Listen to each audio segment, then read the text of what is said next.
Mulai kita doa dulu. Boleh minta tolong Yunika yang pimpin dalam doa. Boleh, Kak. Suara saya kedengaran, Kak? Ya, kedengaran. Oke. Mari kita bersatu dalam doa. Selamat malam ya Bapak, selamat malam Tuhan Yesus, selamat malam Roh Kudus. Terima kasih banyak ya Tuhan, karena Engkau masih memberikan kami kesempatan hingga saat ini Tuhan. Karena Engkau juga masih memberikan kami nafas kehidupan dan masih menyertai kami hingga saat ini. Dan malam hari ini kami berkumpul kembali untuk membaca dan sharing firman Tuhan. Tuhan kiranya Tuhan berikan kami hikmat untuk mengerti apa yang Kau firmankan di dalam kitab suci ya Tuhan. Dan juga Tuhan berkati juga kakak-kakak yang akan membantu kami dalam memahami setiap firman-Mu ya Tuhan. Dan juga Tuhan tolong berkati juga bagi teman-teman kami yang belum bisa hadir karena kesibukan. Tuhan tolong sertai dan lindungi. Dan tolong juga bagi teman-teman kami yang mungkin tidak bisa hadir karena mengalami kelemahan tubuh dan sakit. Tuhan tolong berikan kesembuhan. Terima kasih banyak ya Tuhan Yesus. Haleluya. Amin.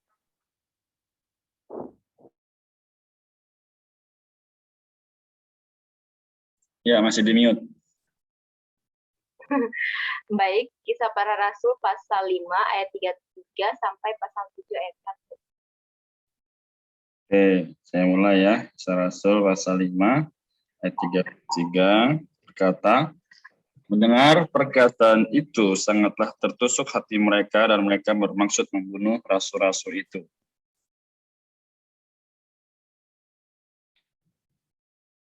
Cak. Ya. Oh iya Kak, ayat 34. Tetapi seorang Farisi dalam mahkamah agama itu yang bernama Gamaliel, seorang ahli Taurat yang sangat dihormati seluruh orang banyak, bangkit dan meminta supaya orang-orang itu disuruh keluar sebentar. Sesudah itu, ia berkata kepada sidang itu, hai orang-orang Israel, pertimbangkanlah baik-baik apa yang hendak kamu perbuat terhadap orang-orang ini. Ayat 36.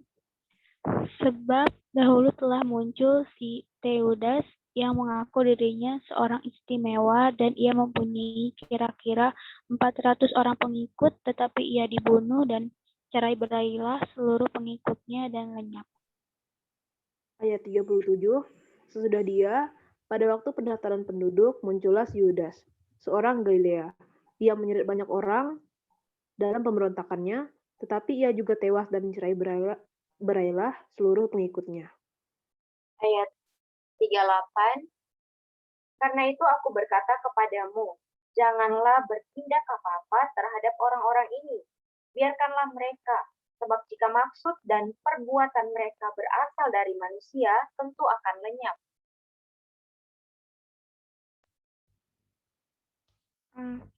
Halo, kedengaran nggak Kak? Kedengaran? Ayat 39, tetapi kalau berasal dari Allah, kamu tidak akan dapat melenyapkan orang-orang ini. Mungkin ternyata juga nanti bahwa kamu melawan Allah. Nasihat itu diterima. Ayat 40, mereka memanggil rasul-rasul itu, lalu menyisah mereka dan melarang mereka mengajar dalam nama Yesus. Sesudah itu mereka dilepaskan. Amin. Ayat 41, mereka rasul-rasul itu meninggalkan sidang mahkamah agama dengan gembira karena mereka telah dianggap layak menderita penghinaan oleh karena nama Yesus. Ayat 42, dan setiap hari mereka melanjutkan pengajaran mereka di bait Allah dan di rumah-rumah orang dan memberitakan Injil tentang Yesus yang adalah Mesias. Pasal 6, pada masa itu ketika jumlah murid makin bertambah, timbullah sungut-sungut di antara orang-orang Yahudi yang berbahasa Yunani terhadap orang-orang Ibrani, karena pembagian keperluan sehari-hari kepada janda-janda mereka diabaikan dalam pelayanan sehari-hari. Ayat 2, berhubung dengan itu, ke-12 rasul itu memanggil semua murid berkumpul dan berkata, Kami tidak merasa puas karena kami melalaikan firman Allah untuk melayani meja.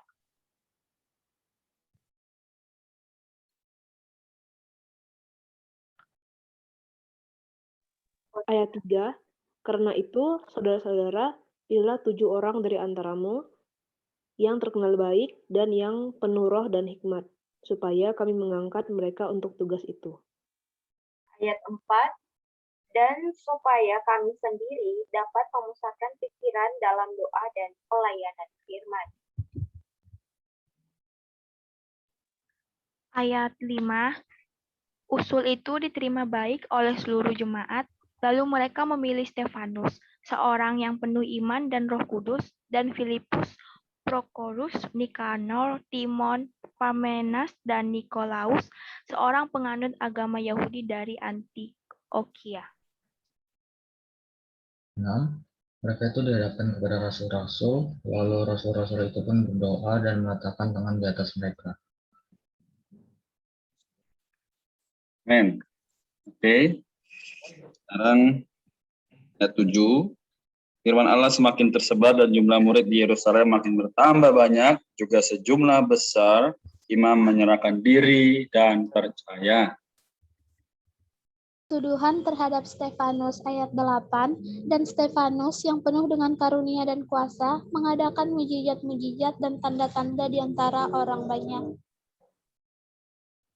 Tapi tampillah beberapa orang dari jemaat Yahudi yang disebut orang-orang merdeka. Mereka berasal dari Kirene dan Alexandria, bersama dengan beberapa orang Yahudi dari Kilikius. Ayat 10. Tetapi mereka tidak sanggup melawan hikmatnya dan cara roh yang mendorong dia berbicara. Ayat 11, lalu mereka menghasut beberapa orang untuk mengatakan, kami telah mendengar dia mengucapkan kata-kata hujat terhadap Musa dan Allah. Ayat 12, dengan jalan demikian mereka menghasut orang banyak, serta tua dan ahli-ahli Taurat. Mereka menyergap Stefanus, menyeretnya dan membawanya ke hadapan mahkamah agama. Ayat 13, lalu mereka memajukan saksi-saksi palsu yang berkata, orang ini terus-menerus mengucapkan perkataan yang menghina tempat kudus ini dan hukum Taurat.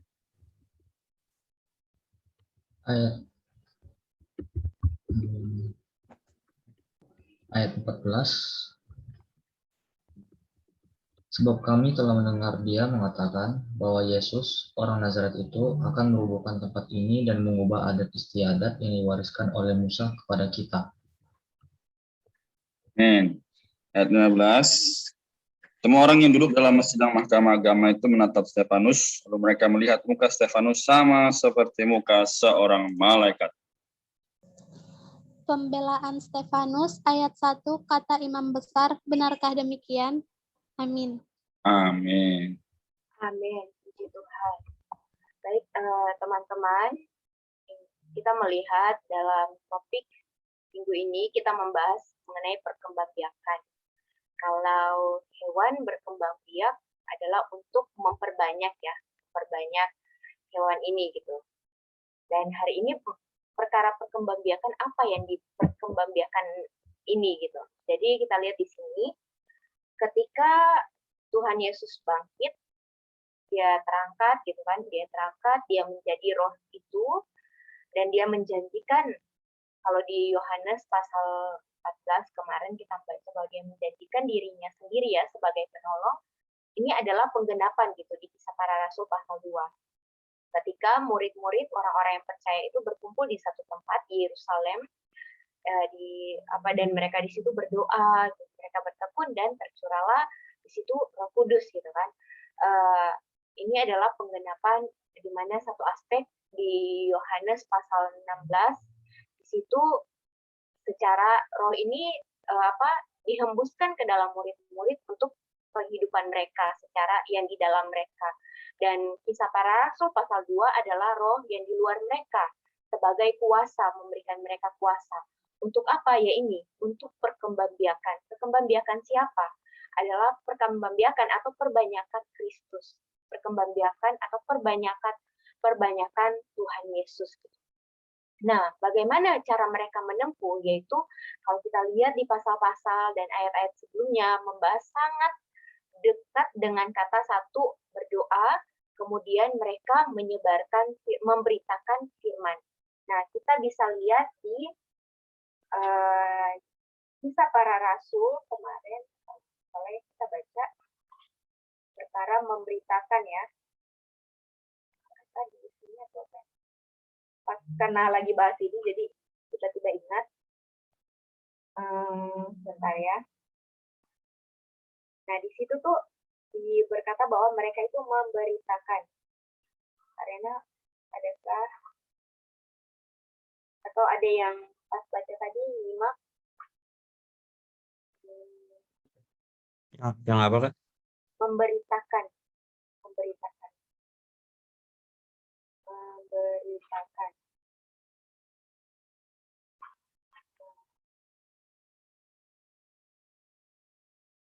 4142 mungkin?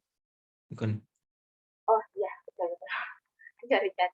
Ya di 4142 di sini ini adalah karena mereka memberitakan yang hasil dari mereka memberitakan Injil, sehingga mereka menjadi orang yang bersukacita. Mereka bahkan mereka menganggap diri mereka dianggap layak karena mereka menderita penghinaan oleh karena nama Yesus. Nah, isi dari pemberitaan mereka, pemberitaan Injil mereka, yaitu nama Yesus, tidak ada nama yang lain. Hanya nama Yesus yang menjadi isi pemberitaan mereka. Dan nama inilah yang menjadi yang dibahas tadi ya, yang kita bahas perkembangbiakan. Yaitu yang pertama, jadi kita bahas. Yang pertama, ketika mereka memberitakan, mereka sangat mereka identik dengan perkara satu, berdoa, kemudian baru memberitakan. Nah, ini ditekankan kembali di dalam Kisah Para Rasul pasal 6 ayat yang keempat. Dan supaya kami sendiri dapat memusatkan pikiran dalam doa dan pelayanan firman. Nah, mengapa di dalam pemberitaan Injil, kan misalnya ini ya, kita bisa ini saja ya. Kan kalau kita mau berbicara, kita mau memberitakan firman Tuhan, kenapa kita perlu berdoa dulu gitu? Ada yang bisa ini? Kalau Ica, menurut Ica, kenapa sebelum kita memberitakan firman, kita menginjil, misalnya kayak gitu ya, kita membicarakan Tuhan itu, kita perlu berdoa dulu. Ada? Otsa? Kalau Otsa? Izin menjawab, boleh? Ya, silakan. Karena kita butuh roh dari Tuhan, gitu Kak. Jadi kalau kita mau memberitakan Injil kan itu nggak sembarangan tuh Kak, nggak semua orang bisa gitu. Jadi sebelum itu kita harus berdoa supaya kita dikuasai dengan roh Tuhan dan kita bisa menyampaikannya itu tanpa salah gitu Kak, dengan kebenaran yang sesungguhnya. Amin, puji Tuhan. Terima kasih untuk jawabannya Ella.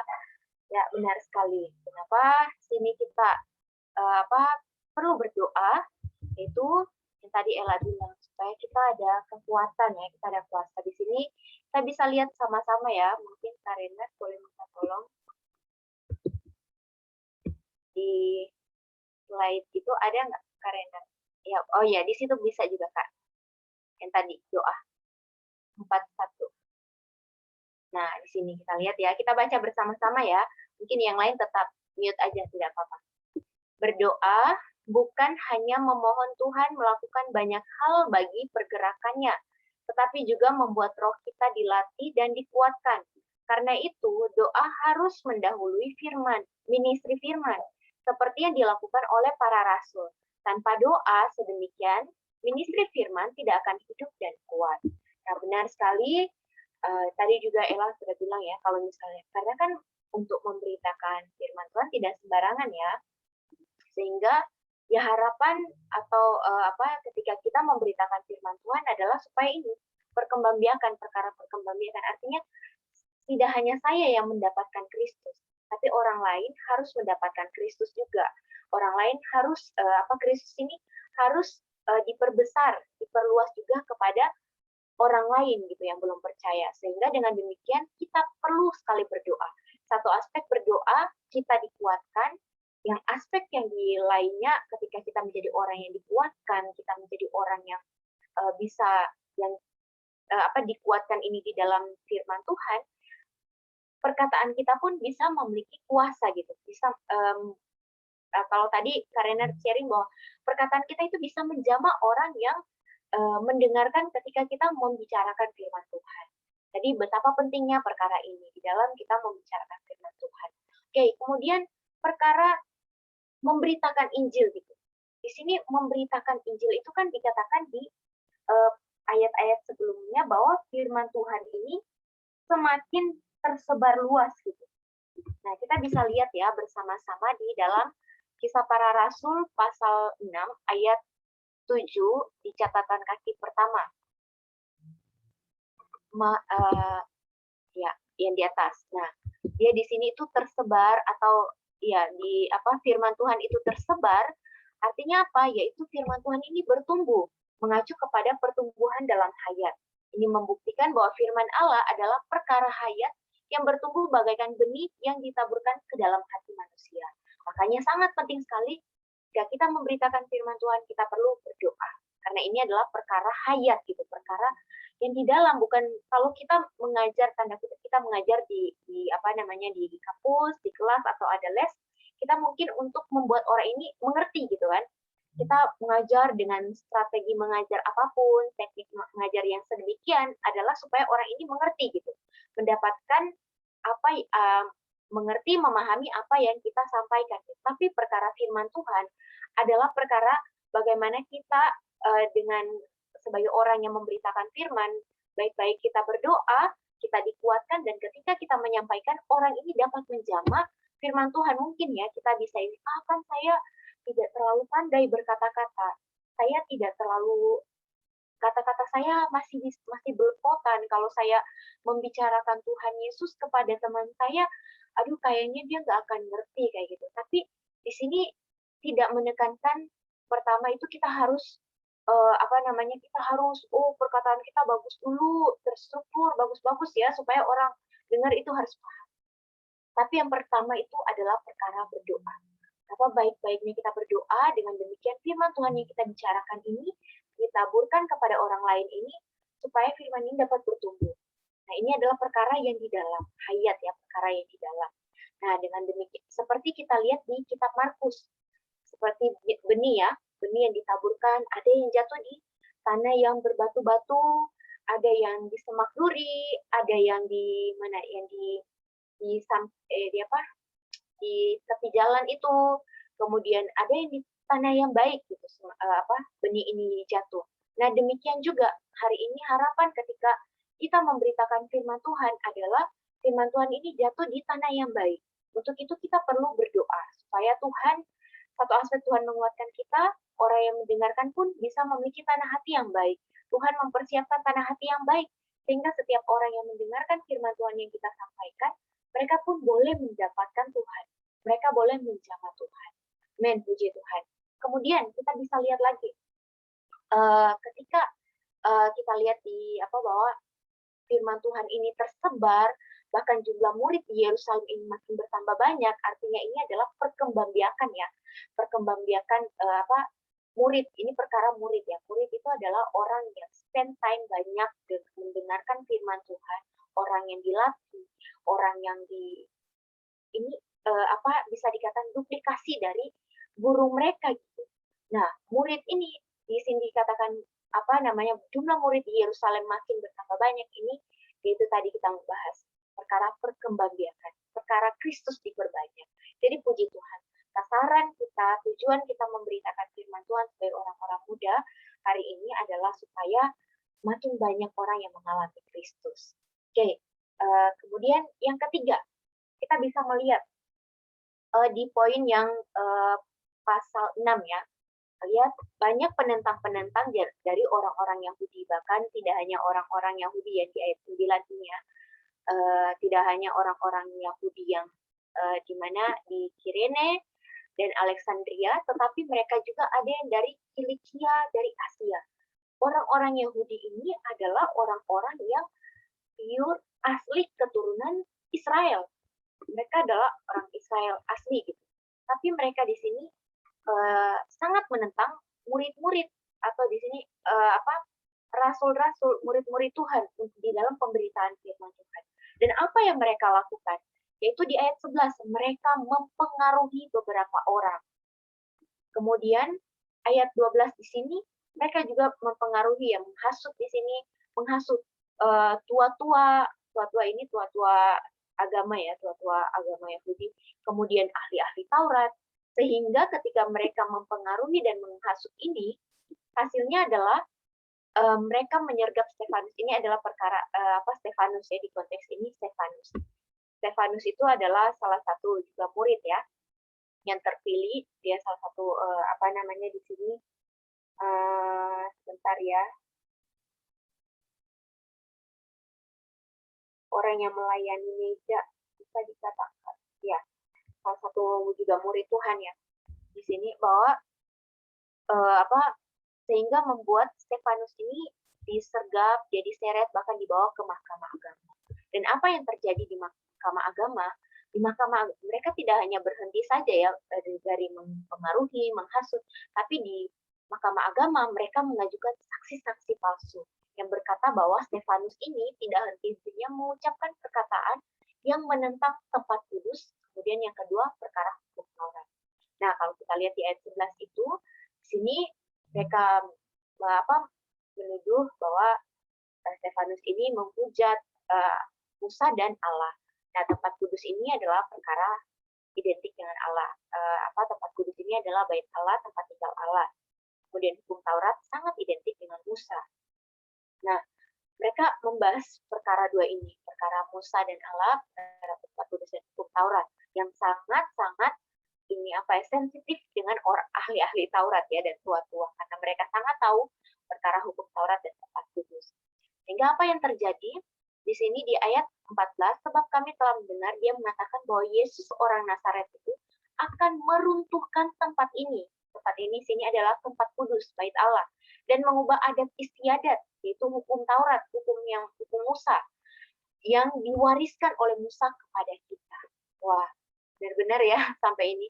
Kemudian di ayat 15, semua orang yang duduk dalam sidang mahkamah agama itu menatap Stefanus, lalu mereka melihat muka Stefanus sama seperti muka seorang malaikat. Di tengah kesesakan, di tengah penderitaan dan penganiayaan, Stefanus ini dapat mengekspresikan muka seperti muka seorang malaikat ya. Artinya muka yang surgawi gitu, memancarkan ekspresi surgawi. Namun sebelum kita bahas ini, kita lihat lagi di ayat 14. Nah, kenapa sampai orang-orang Yahudi ini bilang bahwa kami telah mendengar dia mengatakan bahwa Yesus orang Nazaret itu akan meruntuhkan tempat ini dan mengubah adat istiadat yang diwariskan oleh Musa kepada kita. Ada apa dengan perkataan ini? Maksudnya meruntuhkan di sini apa? Kita bisa lihat sama-sama ya, teman-teman. Ya, sekarang meruntuhkan ini di sini adalah ini menunjukkan bahwa perkataan-perkataan tentang pemusnahan bait nubuat Tuhan di dalam Matius pasal 23 ini dan 24 dan tentang penutupan zaman hukum Taurat pasti telah beredar di antara kaum beriman.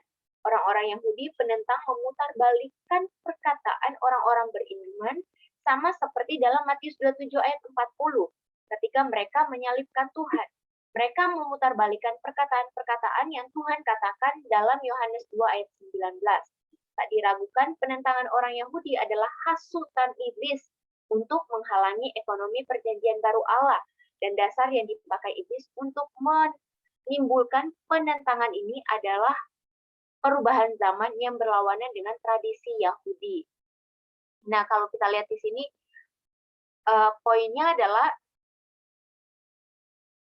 yang dari pertama ini ya, bahwa sebenarnya perkataan mereka ini tentang pemusnahan bait Allah ini satu aspek sudah dinubuatkan. Kemudian kita lihat juga bahwa sebenarnya perkataan mereka memutarbalikkan gitu kan perkataan ini, dan juga di sini ya. Nah, Tak diragukan, penentangan orang Yahudi adalah hasutan iblis untuk menghalangi ekonomi perjanjian baru Allah dan dasar yang dipakai iblis untuk menimbulkan penentangan ini. Nah, ini adalah perubahan zaman yang berlawanan dengan tradisi Yahudi. Oke, baik teman-teman, kita sudah lihat di sini, yaitu yang pertama, di dalam pemberitaan firman Tuhan, bagaimana kemudian sikap dalam pemberitaan Tuhan seperti apa, dan kita melihat isi dari pemberitaan firman Tuhan ini. Oke, baik. Teman-teman ada pertanyaan atau mau sharing?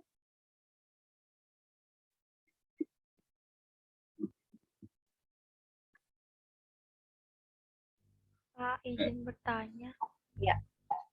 Nah, tadi kan ada ekonomi perjanjian Allah. Kalau ekonomi dunia ada enggak, Kak?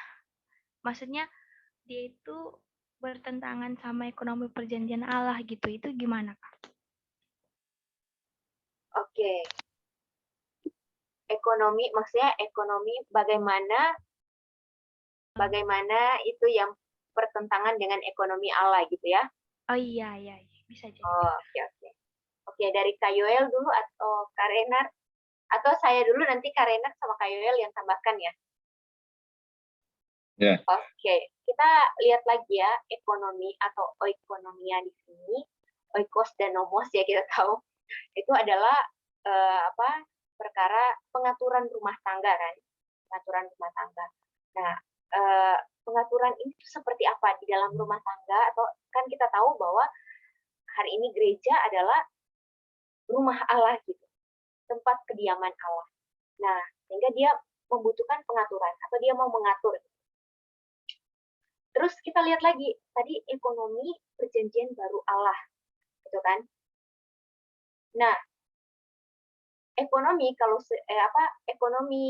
ekonomi Allah secara sederhana ini sangat disederhanakan. Satu dulu sebelum sederhana, yaitu ini adalah cara atau jalan bagaimana Allah mau menyalurkan dirinya kepada umat pilihannya. Oke, jadi ekonomi Allah adalah cara atau jalan Allah untuk menyalurkan dirinya kepada manusia. Nah, kaitannya dengan perkembangbiakan di sini di dalam Kisah Para Rasul, ada perkembangbiakan kan arti yang tadi kita bahas ya. Dia dari satu, kemudian dia menjadi banyak, dilipat gandakan, diperbanyak kan.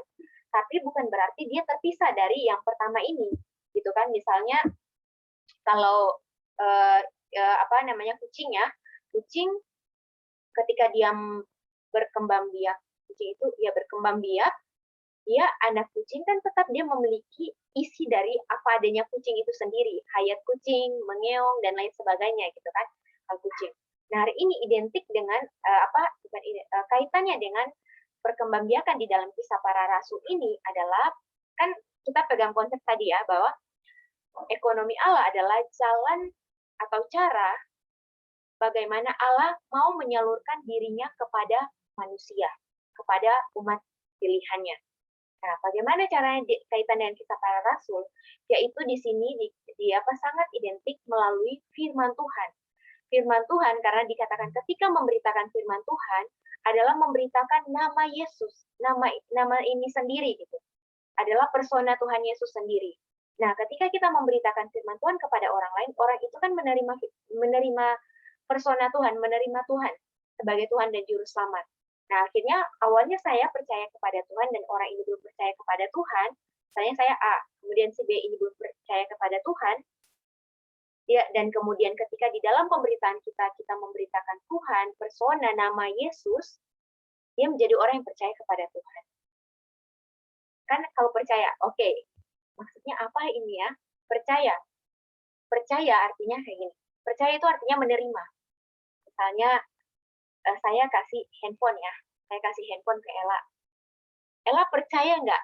Ini cuma itu dulu ya. Ella percaya nggak? Saya kasih handphone ke Ella. Atau janganlah handphone. Kayaknya Ella nggak percaya deh kalau handphone. Bunga aja deh. Ada bunga di sini loh. Oke. Saya ini ya. Ella percaya nggak? Saya kasih bunga ke Ella.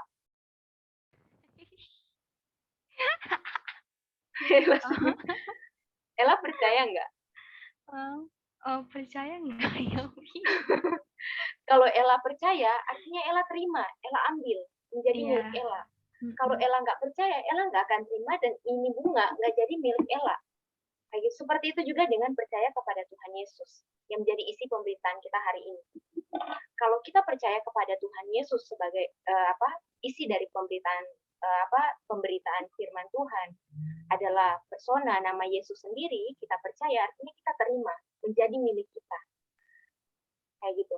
Jadi itulah bagaimana tadi kan cara Allah atau jalan untuk Allah menyalurkan dirinya kepada umat pilihannya. Nah itulah ekonomi perjanjian baru Allah di dalam kitab para rasul. Oke, Ella sudah nangkep? Semoga bisa. Kan kakak bilang tadi percaya masih banyak sih dia percaya adanya Tuhan, tapi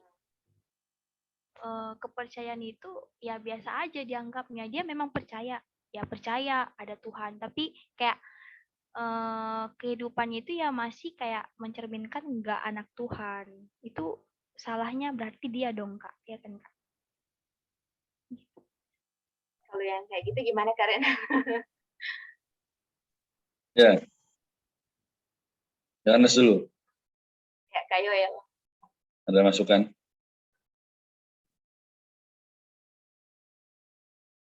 Belum. Yes. Saya baru dengar yang terakhir aja ya. Ya, ini sih apa namanya? Misalnya setelah kita percaya Tuhan ya, kan kalau kemarin di Injil Yohanes kan bahas tentang hayat Tuhan ya. Ya setelah kita percaya Tuhan kan hayat Tuhan ya masuk ke dalam kita gitu kan. Nah, tapi eh hayat kita yang lama ya, hidup kita yang lama tuh ya masih ada juga gitu. Jadi ya tergantung juga ya kita menempuh kehidupan itu ya berdasarkan hayat Tuhan yang di dalam kita ya, seperti Ketia 2 ayat 20 bilang ya, Paulus yang bilang bahwa aku hidup tetapi bukannya aku lagi yang hidup, tapi Kristus yang hidup di dalamku. Apakah mau seperti itu atau ya tetap hidup dengan diri kita sendiri, dengan hayat kita sendiri gitu. Itu kan sebenarnya juga ya memang satu sisi belas kasih Tuhan, tapi juga pilihan kita juga gitu kan, mau hidup berdasarkan Kristus yang tinggal di dalam kita atau enggak gitu. Dan kalau sebenarnya kan ya yang Tuhan mau kan maksudnya ini kan, maksudnya yang terlihat dari hidup kita ya Kristus begitu kan. Ya kita betul-betul ya ekspresi Kristus begitu. Tapi kalau kita tidak hidup ya berdasarkan Kristus tadi, ya sebenarnya hayat asli kita, hayat alami kita itu ya daging kita bahkan ya itu yang nggak bisa gitu, nggak bisa untuk mengekspresikan Tuhan, mengekspresikan Kristus. Satu-satunya jalan ya kalau tadi itu, kalau kita ya seperti yang Paulus bilang tadi di Galatia 2 ayat 20, membiarkan Kristus yang hidup, baru ya betul-betul ya sesuai dengan kehendak Tuhan itu. Amin. Gitu sih. Ya, saya pasti ingat di Roma 10 ayat 17 kan percaya itu sangat juga ini erat dengan iman ya. Roma 10 ayat 17 bahwa iman timbul dari pendengaran dan pendengaran akan firman Kristus. Artinya hari ini kenapa sampai masih ada keraguan gitu kan. Jangankan terhadap maksudnya Tuhan yang sekarang kita percaya ini adalah melalui firman Tuhan dan Roh Kudus yang di dalam kita. Sehingga dengan demikian sangat penting sekali perkara firman Tuhan ini. Yaitu hari ini sebagai orang-orang muda ya kita membaca Alkitab, mungkin kita punya pembacaan Alkitab setiap hari sendiri, terus kita bersama-sama, kita beribadah, adalah supaya kita semakin banyak mendengarkan firman Tuhan. Kita semakin banyak supaya iman kita kuat. Kalau tidak demikian ya itu yang tadi kayak bilang, kita akan kembali ke cara hidup kita yang lama. Sehingga dengan demikian ya mulai ada keraguan. Jangankan perkara hubungan kita dengan Tuhan, sesama saja ya. Di dalam satu rumah, kita pasti ada ketidakpercayaan, tidaknya sedikit atau mungkin banyak, kepada anggota di dalam satu rumah.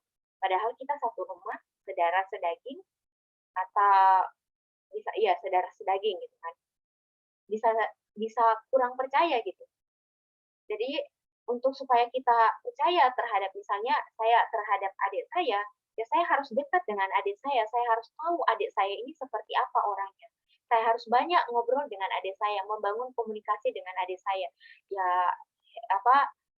spend time dengan adik saya lebih banyak gitu kan, supaya dia cerita, saya cerita dan lain sebagainya, supaya saya mengenal siapa adik saya dan saya menjadi orang yang percaya pada adik saya ini. Saya percaya ini mempercayai adik saya. Sekarang pun demikian dengan Tuhan.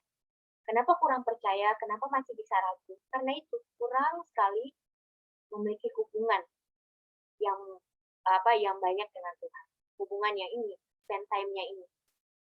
Jadi ya kembali lagi ya di sini itu perkara firman Tuhan, kemudian perkara hubungan intim kita dengan Tuhan. Tidak hanya dengan Tuhan, tapi dengan keluarga kita, anggota keluarga ya. Mungkin ada yang sudah punya pasangan, percaya kepada pasangan juga atau kepada anggota keluarga yang harus punya banyak waktu kan untuk spend time, ngobrol, cerita, quality time lah kayak gitu. Jadi dengan demikian kita memiliki rasa percaya terhadap si A, si B, si C. Dan ini juga sangat penting juga dengan Tuhan. Kita harus banyak spend time with the Lord. Ya, kita harus banyak quality time dengan Tuhan. Melalui firman Tuhan, melalui doa dan doa. Amin. Seperti itu, Ella.